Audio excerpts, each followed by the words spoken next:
Nossa mensagem hoje, o tema dela é uma terra onde habita a justiça. Quando falamos sobre a vida eterna, no estado após a morte, basicamente, muitos acabam se deixando levar pelo que eles aprendem fora das Escrituras, nos filmes, nas piadas, nas histórias, do que propriamente no que a Bíblia revela. Como será a vida no céu? A gente vai passar a eternidade sentado numa nuvem, com harpas na mão, tocando, esperando e fazendo nada. É essa a realidade do céu. A gente já viu pessoas dizerem isso, até mesmo no modo piada, dizer que vai ser mais divertido no inferno. Já deve ter visto histórias assim. É claro que é complexo falar sobre isso, porque nós estamos falando da dimensão eterna. Nós nascemos e crescemos em uma existência temporal, onde as reações químicas do nosso organismo determinam o reloginho da nossa vida. Dia após dia nos aproximamos do fim inexorável da morte. Nós existimos em uma dimensão em que nós somos limitados. E compreender a vida após a morte e o que Deus tem preparado é algo que nas Escrituras é revelado muito mais a partir do uso de símbolos, tipologias, imagens, do que propriamente de coisas que nós podemos compreender com clareza a partir da nossa realidade atual.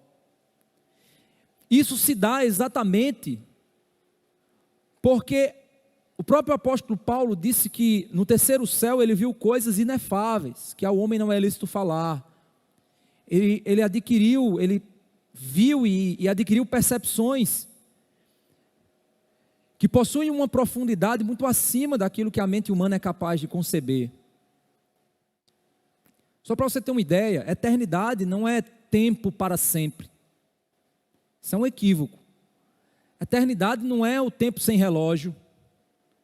Eternidade é um estado de existência de presente para sempre. Não há futuro nem passado, é presente para sempre. Você já tentou conceber o que é isso? Porque eu comecei a mensagem, fazem 4 minutos que eu comecei essa mensagem. 4 minutos se passaram, comecei ela no passado. Estou acabando de falar no presente, vou terminar ela no futuro. É assim que a gente experimenta a realidade que nós vivemos. Mas e a eternidade? Onde é presente para sempre? Como conceber algo assim? É por isso que o apóstolo Paulo, em 1 Coríntios capítulo 2, verso 9, ele disse: mas está escrito, nem olhos viram, nem ouvidos ouviram, nem jamais penetrou em coração humano o que Deus tem preparado para aqueles que o amam. Na nossa série de Apocalipse, nós já chegamos no ponto do livro em que o mal foi julgado, os ímpios foram condenados, o diabo, o anticristo, o falso profeta, foram lançados no lago de fogo. O novo céu e a nova terra surgiram de uma recriação do mundo. E agora é um novo céu e nova terra, o lugar onde a existência acontecerá em um universo onde habitará a justiça. Tudo isso aconteceu diante de João, e ele descreveu. O texto anterior, ele deixou claro para a gente o descanso daqueles que esperaram no Senhor. Isso é a sequência do contexto anterior que nós já vimos na mensagem passada. E a rejeição dos covardes, que assumiram um amor maior pelo sistema daquilo que eles viam e prazeres prometidos da luxúria humana,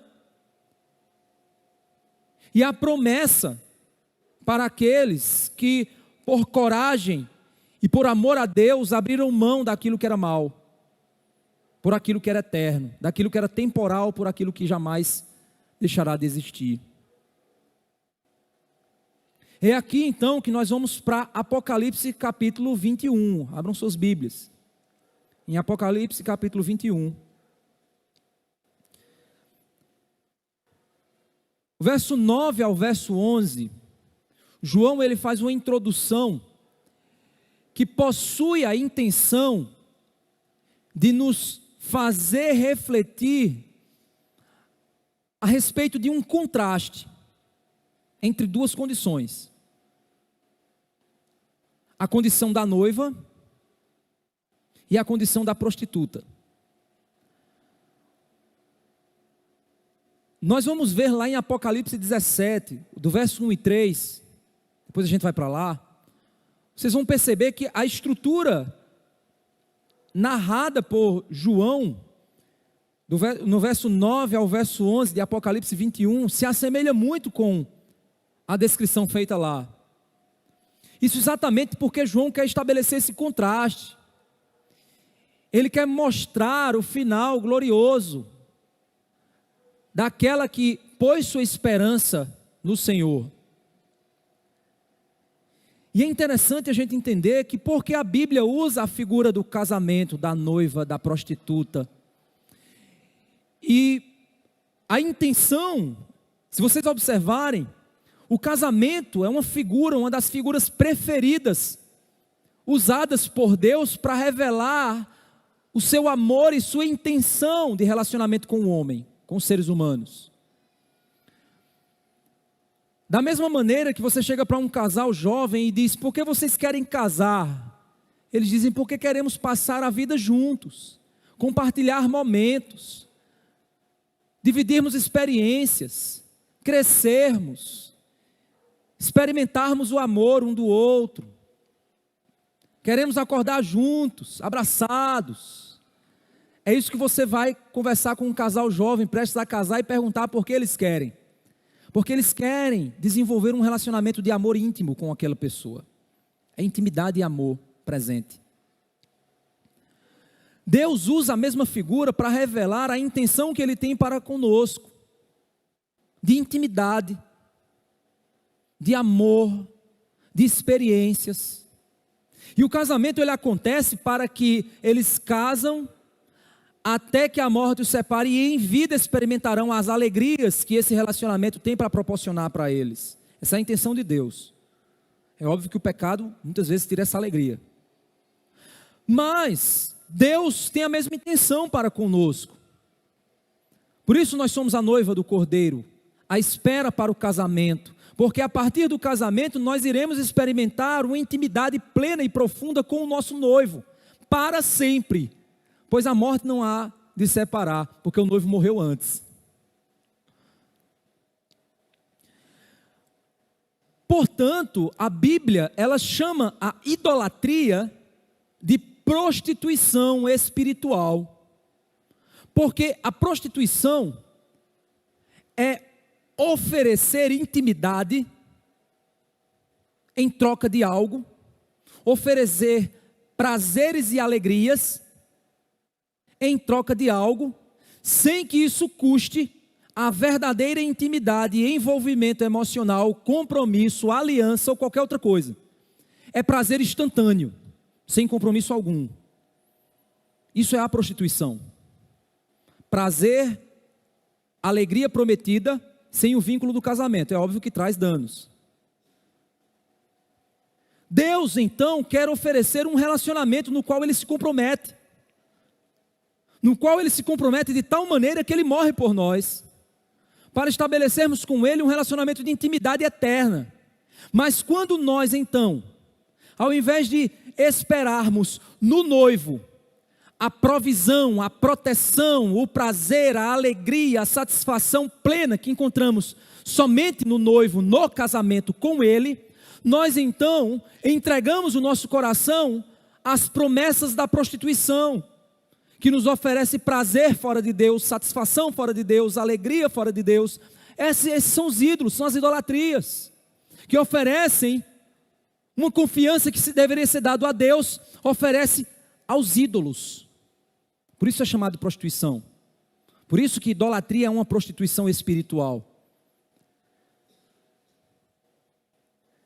É por isso que o livro de Apocalipse nos revela essa realidade da noiva, que se preparava, se santificava, se purificava, preparava o seu enxoval para receber na noite de núpcias o seu noivo, que traria alegria e satisfação, prazer eterno e pleno para ela, em detrimento à prostituta, aquela que se vestia, aquela que se colocava como aquela que ofereceria prazeres momentâneos, profundos e instantâneos, a todos aqueles que não precisavam se comprometer com ela de modo profundo, apenas participem da minha mesa, participem da minha cama, é só isso que eu preciso. Eu darei a vocês alegrias, aqui e agora, não lá, aqui. Essa é a prostituta. E quando então lemos Apocalipse capítulo 21, verso 9, isso fica muito claro do verso 9 ao verso 11, quando ele diz, perceba as palavras usadas, então veio um dos 7 anjos, que tinham as 7 taças cheias dos últimos 7 flagelos, e falou comigo dizendo, venha, vou mostrar-lhe a noiva. Olha o que ele diz logo na sequência, a esposa do cordeiro. Vou mostrar você a noiva. Mas qual é o estado dela agora? A gente já falou do casamento, ela já está casada. A noiva, a esposa do cordeiro. Vou mostrar ela. E ele me levou no espírito a uma grande e elevada montanha. E me mostrou a cidade santa Jerusalém, que descia do céu da parte de Deus, a qual tem a glória de Deus. O seu brilho era semelhante a uma pedra preciosíssima, como pedra de jaspe cristalina. Ela descia do céu, pois ela é presente de Deus, presente de amor do Pai para o Filho. Nós somos o presente do amor do Pai para o Filho. O Filho veio resgatar sua esposa, sua noiva. E nós somos esse presente do Pai para o Filho, a qual tem a glória de Deus. O seu brilho era semelhante a uma pedra preciosíssima. Não há nada nesse mundo, por mais belo, a coisa mais linda que você já viu, a joia mais preciosa, a paisagem mais glamourosa, a pintura mais fantástica, a obra mais magnífica, nada se compara à beleza da noiva. Toda e qualquer obra que Deus já tenha executado na criação, por mais bela que ela pareça essa obra, mas nada se compara à beleza e preciosidade da joia chamada noiva do Cordeiro. Ela tem a glória de Deus, o seu brilho é semelhante a uma pedra preciosíssima, como pedra de jaspe cristalina. E aí nós comparamos essa imagem gloriosa, essa expectativa maravilhosa, essa beleza inigualável, essa glória vinda do trono de Deus, nós comparamos agora com Apocalipse capítulo 17. Volta lá, capítulo 17, verso 1 a verso 3. Olha o que é que ele diz. Um dos 7 anjos, que tinham as 7 taças, veio e falou comigo dizendo, venha. Olha só, a mesma descrição, dos 7 anjos, que tinham 7 taças, falou comigo dizendo, venha, mesma coisa. Vou lhe mostrar o julgamento da grande prostituta, que está sentada sobre muitas águas. Enquanto lá ele vai mostrar a noiva que desce do céu, aqui ele vai mostrar a prostituta que será julgada por sua perversidade. O que ela fez? Verso 2, os reis da terra se prostituíram com ela, os que habitam na terra se embriagaram com o vinho da sua prostituição. O anjo me transportou no espírito, mesma coisa, a um deserto. Lá era uma montanha, um lugar alto, aqui é um deserto, um lugar esquecido. E vi uma mulher montada numa besta escarlate, besta repleta de nomes de blasfêmia, com 7 cabeças e 10 chifres. Esse é o contraste.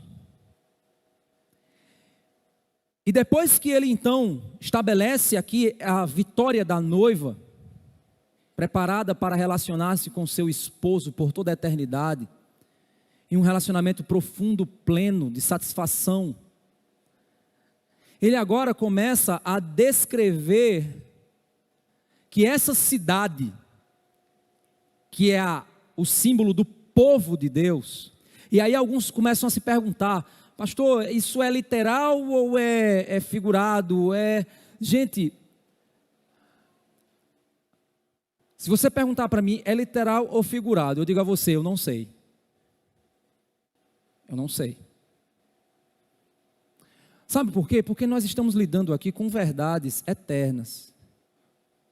Que se eu limito a compreensão disso ao mundo atual, ou minha forma de enxergar o mundo, da maneira como eu enxergo, eu posso limitar a beleza da imagem dita aqui, da figura descrita aqui.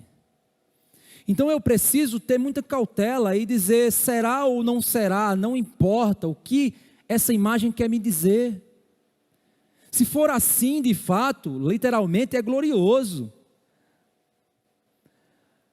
Mas se for de modo a ilustrar uma verdade eterna, continuará sendo glorioso.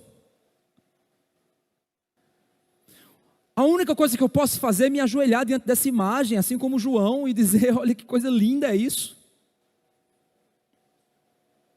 E compreender o que o texto nos comunica de modo simbólico ou de modo literal, isso não importa. E quando ele começa agora a descrever, observe como ele descreve a estrutura da cidade. Como é a estrutura desse lugar onde o povo está habitando, o povo de Deus habitará. Ele começa a dizer o seguinte, verso 12. Tinha uma muralha grande e alta, com 12 portões. Muralha grande e alta, com 12 portões. Ela era quadrada, viu? Já adianto aqui, certo? E aí ele diz o seguinte, junto aos portões, 12 anjos. Sobre os portões estavam escritos nomes, a saber, os nomes das 12 tribos dos filhos de Israel. Cada porta tinha o nome de uma tribo. Interessante isso. Ele descreve, 3 portões se achavam a leste, 3 ao norte, 3 ao sul, 3 a oeste. Olha o verso 14. A muralha da cidade tinha 12 fundamentos, um alicerce bem forte. 12 fundamentos, e sobre estes estavam os 12 nomes dos 12 apóstolos do Cordeiro. Olha que interessante. Enquanto as portas tinham os nomes das tribos, os fundamentos tinham o nome dos apóstolos. Interessante isso. E refletindo sobre esse texto, a imagem que me veio no coração é de que essa cidade, ela tem como estrutura, ela tem como tijolos, ela tem como cimento, ela tem como água, o suor, o sangue, a vida, a história do povo de Deus, desde os patriarcas até os apóstolos. A imagem que me vem na cabeça é aquele momento que você pega o álbum de família e vai olhar aquelas fotos, você bem magrinho, da cabeçona. Você vai rir dizendo assim, mas vai tu casasse com isso, foi? Você pergunta para sua esposa. Você com aquele bigodinho bem bonitinho, magrinho, aquele sorriso Colgate. É quando você está conversando com sua esposa e começa a relembrar o passado, as lutas, as batalhas, as dificuldades, os desafios que vocês enfrentaram, os momentos mais críticos da vida de vocês, os momentos mais solitários, os momentos em que vocês brigaram, os momentos em que vocês se reconciliaram. E você começa a passar como um filme as imagens de todas as pessoas, oportunidades, desafios. Cada um desses momentos foram um tijolo que construíram quem você é hoje, que tornaram você quem você é. A cidade, ela é resultado do plano redentivo do Senhor. Nas paredes e nas portas, nas suas estruturas, estão registrados o sangue do povo de Deus, as lutas do povo de Deus, o povo de Deus sendo resgatado por Ele. Tem as entradas em Israel, mas os fundamentos nos apóstolos. O princípio para adentrar, para ultrapassar a separação do que está dentro para o que está fora, passa por Israel, o princípio de tudo. Mas as paredes fazem distinção entre o que está dentro e o que está fora, com base na verdade apostólica, na doutrina apostólica. Se é literal, se não é literal, o fato descrito aqui é que sem povo a cidade não existiria. Sem Israel, as portas não estariam abertas. Sem os apóstolos, as paredes não estariam em pé. Nós fazemos parte da construção disso, com nossas lutas, com nossas derrotas e com nossas vitórias. Mas perseveramos na doutrina dos apóstolos, porque já adentramos naquele que é o guarda de Israel, a porta. Ele agora começa a descrever a estrutura, as dimensões da cidade. Verso 15. Aquele que falava comigo tinha por medida uma vara de ouro para medir a cidade, os seus portões e a sua muralha. Uma vara de ouro porque ele está dando importância, grandeza, grandiosidade ao que ele está fazendo. Então ele pegou uma vara de medir, como se fosse uma régua. E ele começa a medir para descrever as dimensões. Alguns comentaristas afirmam que o ato de medir, que aparece muitas vezes em Apocalipse, é o indício de que Deus está dizendo o seguinte: isso é meu, propriedade minha, é plano meu, é projeto meu e execução minha. Isso me pertence. Lembram que ocorreu essa medição também lá nas testemunhas, as duas testemunhas? Ocorreu a mesma coisa? E então ele começa a revelar as dimensões da cidade. Verso 15, aquele que falava comigo tinha por medida uma vara de ouro para medir a cidade, os seus portões e a sua muralha. A cidade tinha a forma de um quadrado, de comprimento e largura iguais. Mediu a cidade com a vara e tinha 12.000 estádios. O seu comprimento, largura e altura são iguais. Ela é um cubo. 12.000 estádios. 12.000 estádios, antes de falar da dimensão, a única presença de um cubo nas Escrituras aparece no tabernáculo, na descrição do Santo dos Santos. Era o lugar santíssimo, onde a presença, a arca e a presença de Deus estava. O Santo dos Santos, ele era feito de ouro maciço, ouro puro, e ele era um cubo com dimensões iguais. E para adentrar nele, você tem que passar o véu. Lembra o véu que rasga quando Cristo morre? Então, essa ideia de dimensões perfeitas parece estar presente aqui. Pastor, mas você está dizendo isso por quê? Eu estou falando isso como inferência de um comentarista. Não é que o texto está dizendo isso claramente, mas é a única referência que você vê a ideia de um cubo, feito de ouro. E o lugar aqui onde Deus irá estar presente, a gente vai ver mais à frente. Mas o fato, para você ter uma noção das dimensões, essa dimensão narrada dá o equivalente a 2.221 quilômetros. Deixa eu te dar uma noção de espaço. O Brasil, está aqui, ó, desenhei o Brasil aqui na tua frente. Faz assim, pronto. Essa dimensão aqui equivale a 4.391 quilômetros. E essa dimensão aqui, 4.400 e algumas cocadas. Não pergunta exato não. Cabeça não é um... Essas duas dimensões são mais ou menos isso. Se essas dimensões dão em torno de 4.300 quilômetros, a Nova Jerusalém, ela tomaria metade do mapa do Brasil. Só de tamanho, só de dimensão, só de muro. A altitude equivalente, né, para você sair mais ou menos da atmosfera, você chega em torno de 1.600 a 1.800 quilômetros. Se ela tem 2.200, então quer dizer que ela ultrapassa a atmosfera terrestre. E é interessante que ela vem do céu. E aí você começa a pensar, por que isso, né? Que descrição é essa? Vamos continuar lendo? Verso 18. A muralha é feita de jaspe e a cidade é de ouro puro. Gente, ouro puro é basicamente impossível. Por mais que o homem refine o ouro, ele sempre vai conter impurezas nessa dimensão chamada mundo que nós vivemos. Sempre vai conter. Mas aqui diz que ele é feito de ouro puro, sem impureza nenhuma. Semelhante a vidro límpido. E a ideia aqui, para quem já deve ter assistido séries antigas, filmes antigos, quando não existia o beneficiamento do vidro, não sei se você sabe que vidro você obtém ele a partir da areia. Você aquece a areia, derrete a areia e faz o vidro. Na época que não se sabia esse tipo de mecanismo, utilizava-se o cobre polido.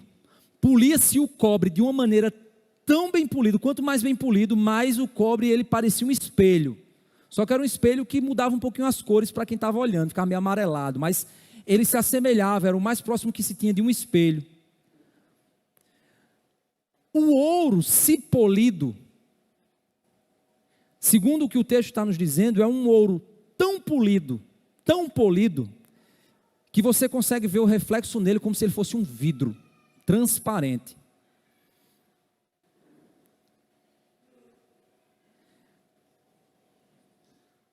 O verso 19 diz que os alicerces da muralha da cidade estão enfeitados de todo tipo de pedras preciosas. Sim, no verso 17 diz que a muralha tinha 144 côvados, ou seja, a muralha tinha em torno de 67 metros de comprimento, de largura. 67 metros de largura. O verso 19 diz o seguinte: os alicerces da muralha da cidade estão enfeitados de todo tipo de pedras preciosas. E aí ele vai dando uma sequência de pedras.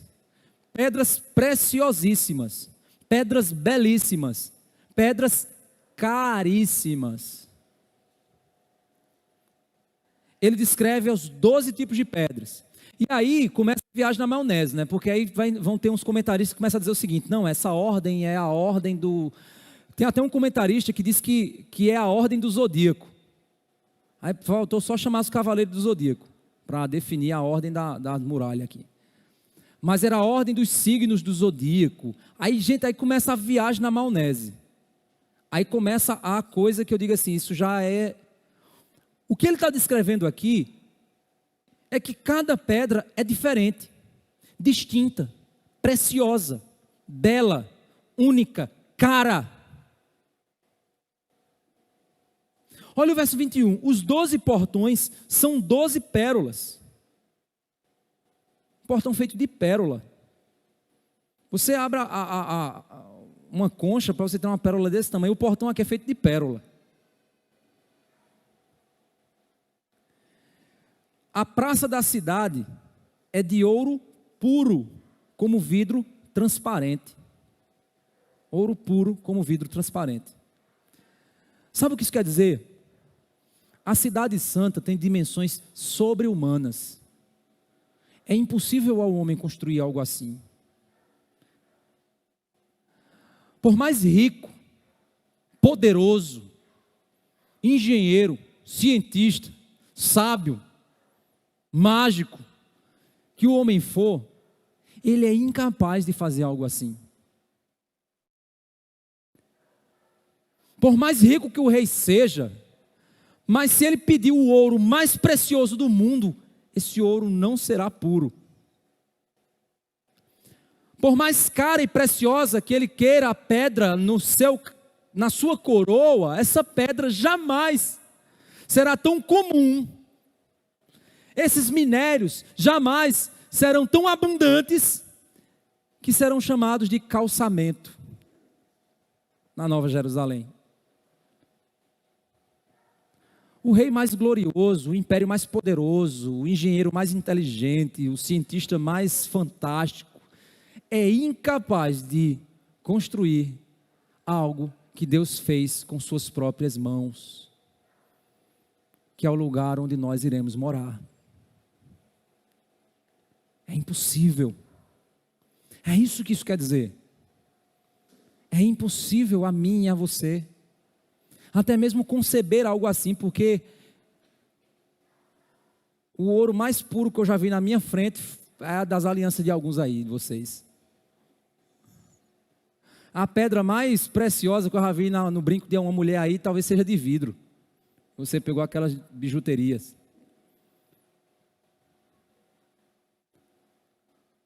Mas isso é o material comum da cidade de Deus, com o seu povo. Outra coisa também é que existem figuras aqui importantes. A figura do muro. Por que muro?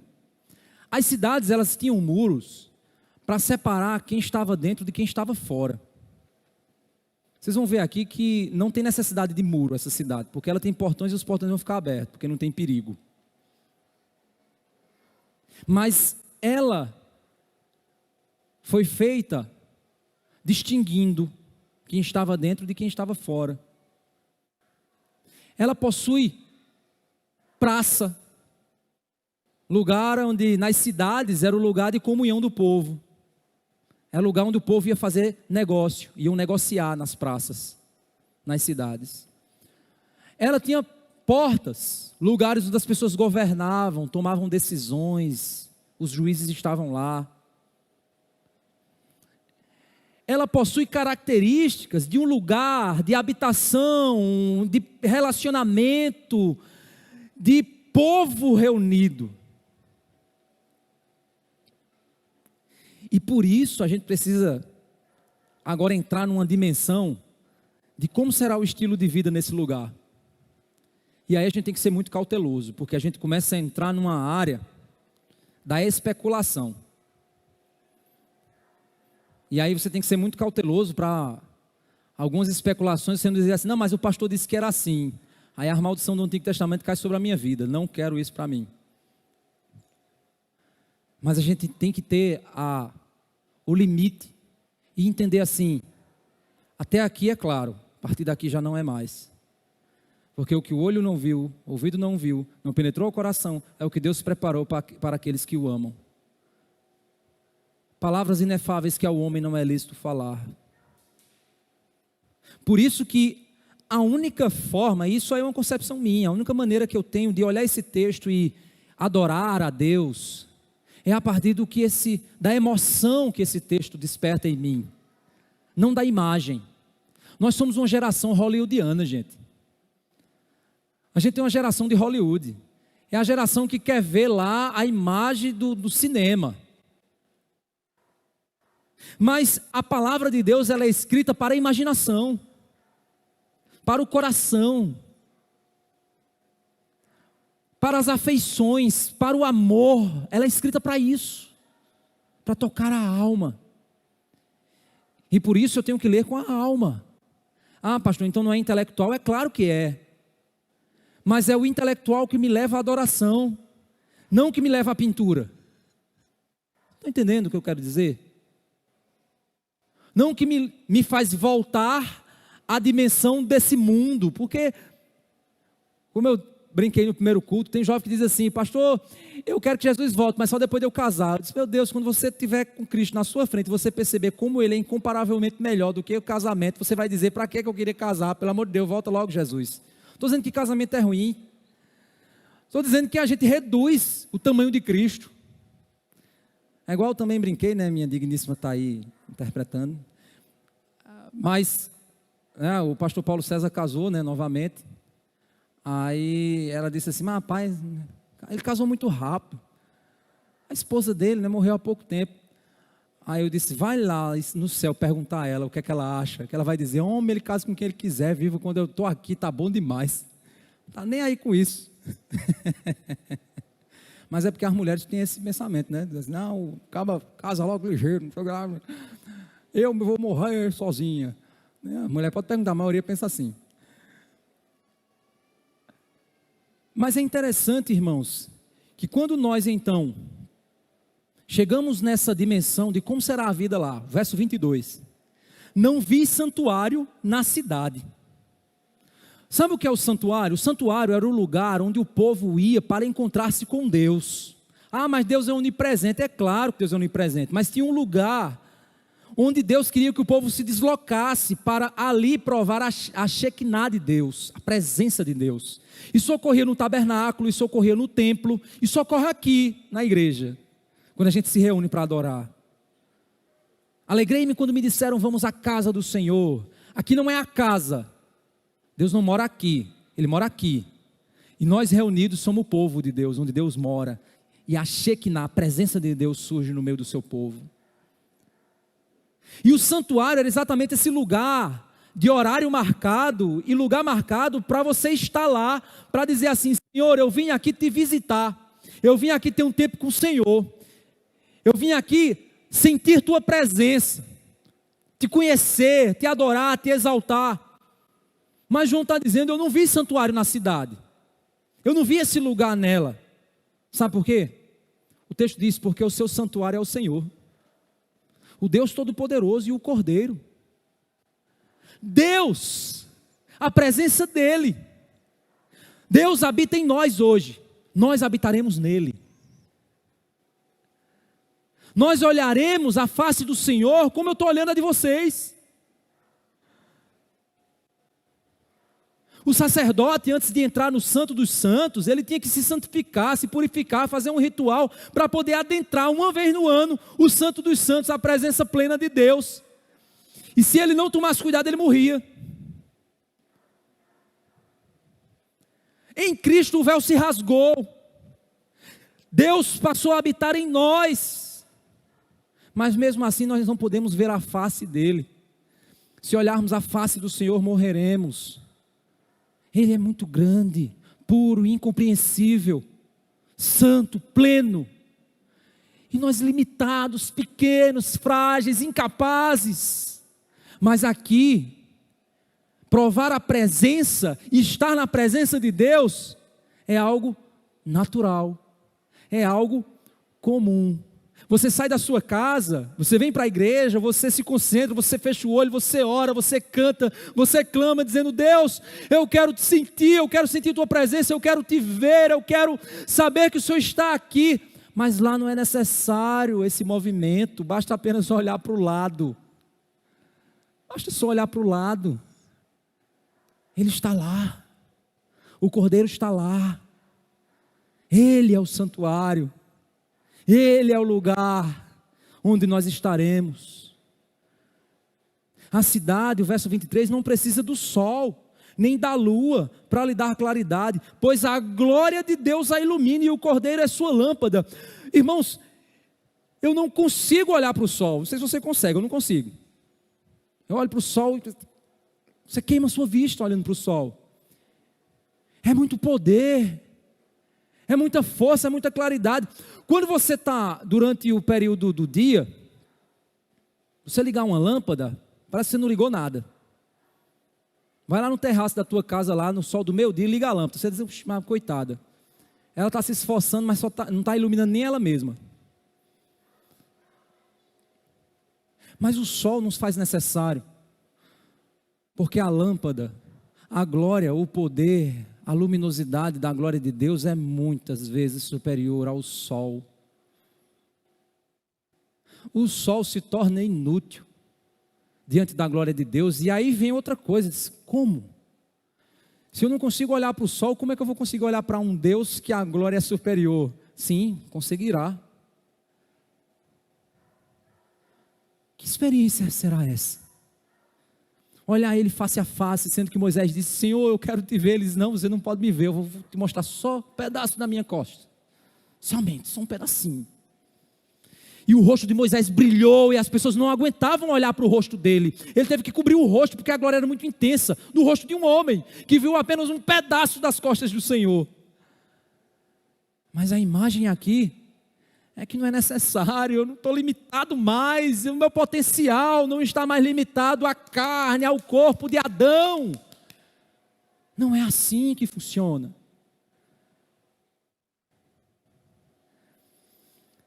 E o texto diz, e aqui é uma parte interessantíssima do texto, as nações andarão mediante a sua luz.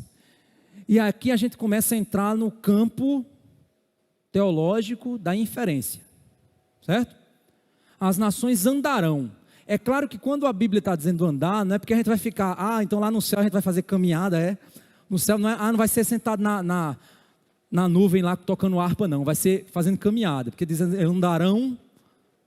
Gente, na Bíblia, a ideia de andar, ensina a criança no caminho que deve andar. Ela não está dizendo para você dar um mapa para o seu menino e dizer assim, vai lá, direita, esquerda, direita. Não, ele está dizendo estilo de vida, experiência de vida, vivência, decisões. Isso aqui pode nos apontar um indício de que nós viveremos uma vida. Algo faremos, algo experimentaremos, porque as nações andarão mediante a sua luz. Hoje nós andamos mediante as nossas concepções, mediante o que a Bíblia nos revela, porque é lâmpada para os meus pés e a tua palavra, luz para o meu caminho. Eu tento entender, tento caminhar, tento descrever, mas aqui não, a luz vem direto do trono, e o trono ilumina a minha vida, as minhas decisões, os meus caminhos, o meu serviço, a minha vivência, a minha experiência. O que será isso? Os reis da terra lhe trazem a sua glória. E aí vem outro ponto. Todo rei possui poder, glória, beleza, possui uma certa posição que dá a ele glória. E ele pegará isso e dirá assim, olha, eu sou uma lamparina, toma, a tua glória é superior, toma a minha glória. Aquela que eu tenho é tua. E aí vem uma questão, uma reflexão. Será que é a glória dos reis do mundo anterior que estarão lá? Eu particularmente, eu imagino que é a glória dos governantes dessa nova terra. Porque eles não governarão para si mesmos, como hoje os presidentes, governadores, prefeitos fazem. Eles governarão para Deus, na cidade de Deus. E todo o poder, glória, grandeza que eles adquirem é para Deus, por meio dele. E eles trarão a sua glória. Por que eu digo isso? Porque, se a glória é passada, então a gente vai viver no céu do passado. A gente vai passar a eternidade falando, Gabi, como foi lá? Lá era assim, era assado, não sei o que lá. A eternidade inteira falando da vida dela lá do... A gente vai viver de passado. Pastor, mas nós não iremos lembrar? Sim, aí são outras coisas que os textos nos apresentam. Mas eu estou no céu vivendo de passado? Ou o passado para mim é gratidão? Ou o passado para mim é alegria? Mas que eu estou experimentando a presença de Deus plena e totalmente. E o verso 25 diz assim, os seus portões jamais se fecharão de dia. Se o portão não fecha, para que existe portão? Por isso que eu reforço a ideia de que é um símbolo, é uma imagem de uma verdade eterna, incompreensível para a mente, mas descrita como imagem, para despertar sentimentos. Porque as cidades tinham portas que se fechavam com medo do perigo, para proteger os habitantes. Aqui não precisa. Perigo vem de onde? Não existe perigo. As portas não se fecham. Não haverá noite. Lhes trarão a glória e a honra das nações. As nações trarão a glória, a honra delas serão trazidas aos pés dele. Serviço e adoração. Nela não entrará nada que seja impuro. Aqui são os cidadãos desse lugar. Nem o que pratica abominação e mentira, mas somente os inscritos no livro da vida do Cordeiro. Os cidadãos são aqueles que têm os seus nomes escritos no livro da vida antes da fundação do mundo. São estes que têm sua história em Israel e nos apóstolos, na igreja. São esses que habitarão esse lugar santo e maravilhoso. E aí vem algumas questões. Como será a vida nessa nova cidade? Existe um livro do Dr. Russell Shedd, um livro bem antigo, chamado Imortalidade. Nesse livro, juntamente com um outro pastor chamado Peter, ele traz uma série de artigos sobre o estado eterno. E baseado nesse livro eu trouxe algumas observações interessantes que podem nos ajudar a compreender um pouco desse estado eterno. Só a título de sonhos, de uma tentativa de imaginar. Basicamente, quando você vai falar sobre o estado eterno, você divide os textos em dois tipos de textos. Os textos que estabelecem aspectos de continuidade e os textos que estabelecem aspectos de descontinuidade. Os aspectos de continuidade são textos que nos apresentam realidades semelhantes às realidades que nós vivenciamos hoje. Então é fácil a gente pensar. Os textos de descontinuidade são aqueles que revelam verdades de coisas que não mais existirão nesse estado eterno, e isso nos traz dificuldade de entender como viveremos sem essas coisas, certo? Vamos primeiro ver alguns aspectos de continuidade. Por exemplo, eu selecionei só alguns, o livro tem vários, mas eu selecionei os principais, e os que eu achei que viajava menos. Na página 238 do livro, ele se refere a Lucas 19, quando fala da parábola dos talentos. A parábola dos talentos é um dos textos mais ricos a respeito do reino vindouro. Na parábola dos talentos é descrito que Deus distribuirá talentos para os seus servos. Irá para outro lugar e quando voltar vai requerer o uso dos talentos. Aqueles que usaram bem os talentos e multiplicaram, receberão governos sobre regiões no reino do porvir. Isso que a parábola estabelece. Ou seja, esse governador quando volta diz assim, eu vou distribuir para vocês parábola, certo? A ideia por trás dela é de que Deus, isso a gente vê presente em vários textos que falam sobre galardão, juntar tesouros no céu. E isso estabelece a ideia de que Deus, Ele quer nos tornar interesseiros.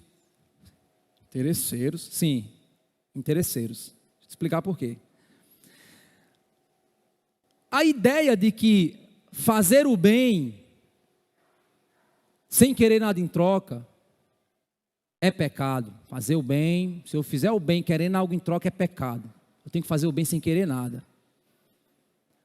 Essa ideia não é bíblica, você sabia? Como é, pastor? Não, não é não. Deixa eu dizer por que não é. Deus, Ele diz por vários momentos nas Escrituras que você deve fazer algo para esperar o galardão. A grande questão é o galardão eterno, não um galardão temporal. Faça para merecer um galardão eterno, não um galardão temporal. É essa a promessa. Essa ideia de fazer e não querer nada em troca, isso é fazer o bem, essa ideia foi lançada por um filósofo chamado Kant. Isso não é uma ideia bíblica. Por isso que quando você faz algo para Deus, você tem que fazer no interesse mesmo. De quê? Galardão. Eu estou fazendo porque eu quero algo lá. Eu estou fazendo porque eu quero experimentar a glória de Deus lá. Eu estou juntando riquezas lá. Por isso que Jesus diz, olha, os fariseus eles dão esmola e tocam sino e batem palmas, porque eles já receberam o seu galardão. Sabe qual é o galardão deles? As palmas. Eles não façam isso não. Não façam pelas palmas humanas não. Façam pelas palmas eternas. Essas vocês façam. Isso é interessante, porque a ideia por trás disso é que a eternidade nos dá indício de que haverá algo a fazer ou a ser que depende do que eu fiz e fui aqui. O que será? O que fará? Não sei. Mas Deus diz o seguinte, junta o tesouro lá, quando você chegar lá você vai ver o que é que eu vou, em que esse tesouro será transformado. A ideia de que existe um descanso à espera do cristão, de que ele vai ficar dormindo. Estou descansando, finalmente descansei das minhas obras. Essa ideia não é a ideia bíblica, gente. Descanso não é preguiça. Sabe por quê? Porque você pode estar na preguiça sem descansar. Porque tua cabeça está preocupada com as contas, com as pessoas, com não sei quem, com as provas, com o trabalho. Não está descansando, meu caro. Estou prometendo, mas vou trazer a mensagem sobre a teologia do descanso. Descansar não é dormir. Descansar não é ficar na rede tomando água de coco. Descansar não é ir com a família para a viagem. Descansar não é isso. Descansar é um estado de espírito, onde se encontra paz no Senhor. Então eu posso trabalhar descansando, mas eu posso descansar trabalhando. Porque descanso é isso. Por isso que a eternidade será o lugar do descanso eterno. Porque não haverá mais morte, mais dor, mais angústia, mais medo, não haverá. O que eu faço hoje para sobreviver, eu não faço lá para sobreviver, eu faço lá por prazer, por alegria, por satisfação plena em Deus. O que eu faço aqui para me proteger, porque senão lá eu não preciso. É um lugar de plena alegria.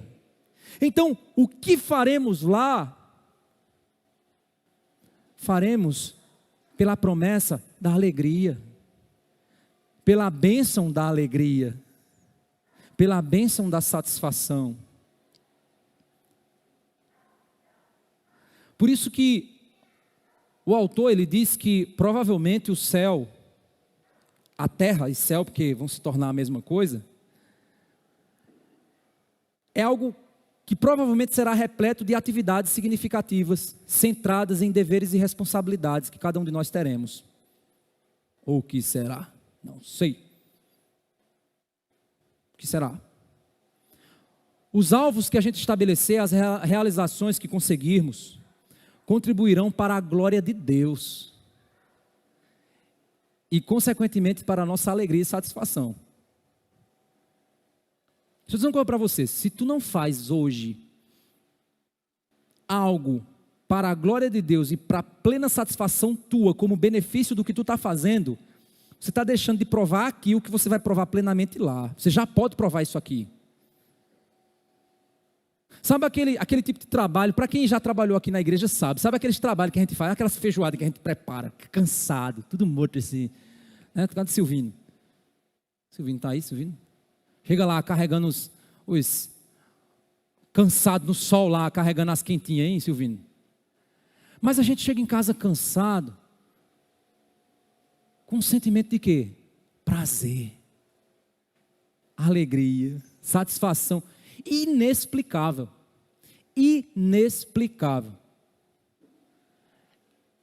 Pega esse sentimento e multiplica ele pelo infinito da presença de Deus. Da ausência de fraqueza, da ausência de egoísmo, da ausência de pecado, da ausência de arrogância, da ausência de tudo isso. Tira isso. E põe só satisfação, prazer, alegria, plenitude. Põe só isso.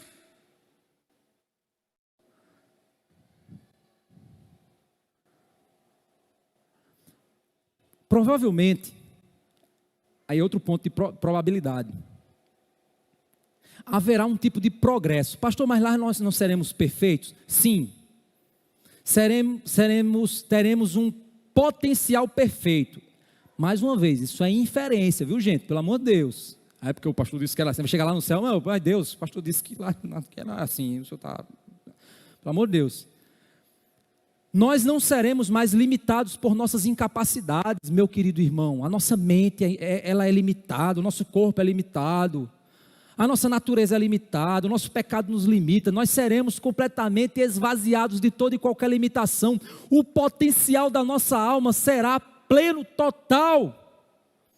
E essa alma com potencial pleno e total passará a eternidade relacionando-se, conhecendo Deus. E passará o infinito da eternidade conhecendo Deus, e quando terminar o infinito da eternidade, ele ainda descobrirá que Deus é muito maior do que isso.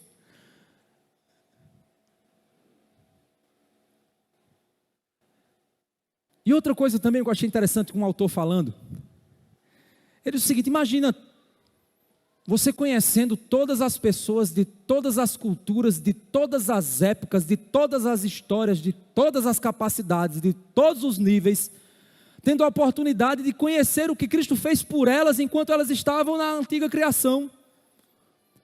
A diversidade de culturas, de povos, de percepções, de tempos. Imagina a gente nessa praça. Quem gosta de conversar, meu amigo, vai passar a eternidade que a língua não vai parar. E vai falar muito, e no fim vai dizer assim, nem estou cansado. Quero mais. Sabe por quê? Porque eu e você também somos obras de Deus. Feitos nele. Escolhidos nele. Então, conhecer você também é conhecer as mãos e as obras de Deus. E aí vem um lado que eu digo assim, meu Deus, faça assim, Senhor, que seja assim, que seja assim. Natureza. Gente, eu amo a natureza. Uma das coisas que eu faço de relaxamento é olhar vídeos daquelas imagens de natureza. A pessoa, eles botam uma música bem, né, cheia de... Pensa uma coisa que eu gosto de fazer, relaxante. A câmera entrando na água, mostrando uma montanha.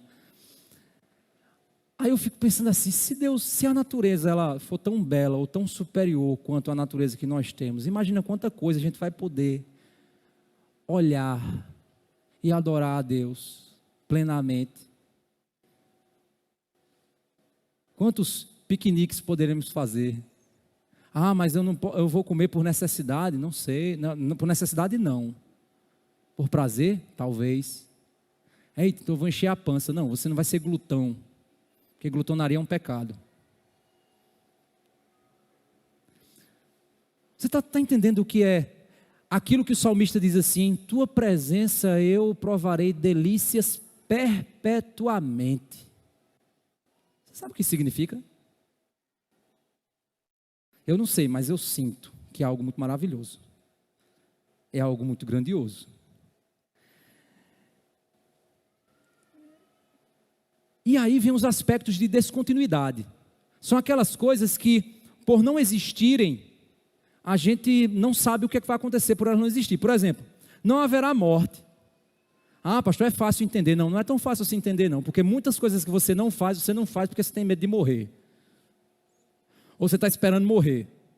E no mundo que ela não existe? Ih, eu vou andar de paraquedas. Não sei se vai existir ou se a gente vai voar, não sei. Eita, o que será? Como será? Você está pensando em paraquedas, talvez lá você vai dizer, meu Deus do céu, paraquedas é uma coisa tão besta aqui, tem uma coisa muito melhor, muito maior, muito mais profunda. Não haverá escuridão ou noite, não haverá mar, haverá rios, provavelmente. Não haverá maldição, não haverá doenças, luto, dor. Não haverá mal. A natureza não vai ameaçar você. Você não vai violar a natureza. Deus estará conosco para sempre, perto, visível, sem véu.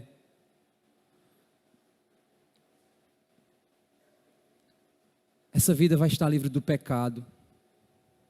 Não haverá tentação.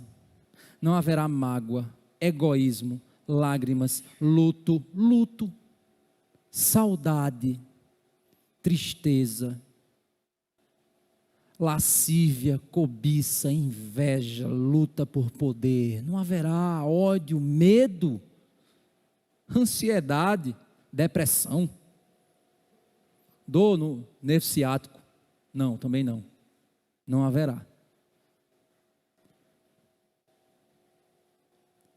Não haverá casamento, porque não há necessidade de novas almas.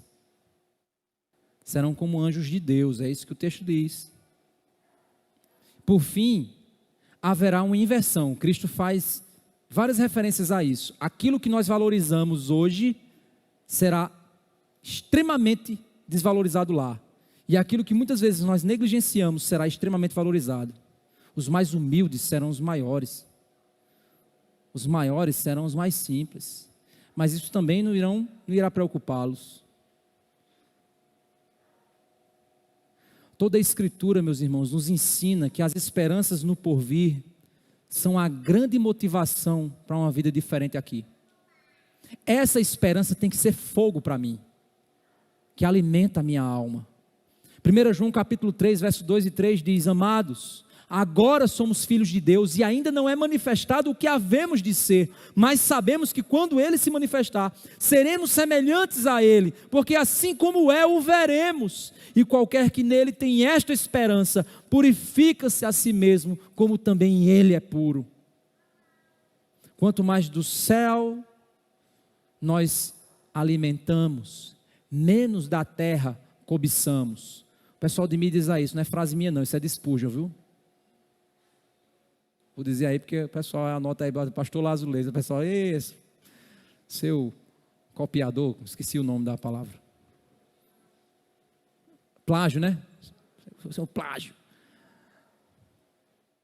Quanto mais do céu desejamos, menos da terra cobiçamos. Essa é a verdade. É isso que alimenta a nossa alma, é isso que alimenta o nosso ser. E aí eu pergunto, o que é que alimenta o teu estilo de vida aqui? A grande prostituta? Tu quer ser aquilo tudo que o mundo oferece? Tu quer ser o poderoso, o gostosão, o famoso, o rico, o poderoso que a prostituta te oferece?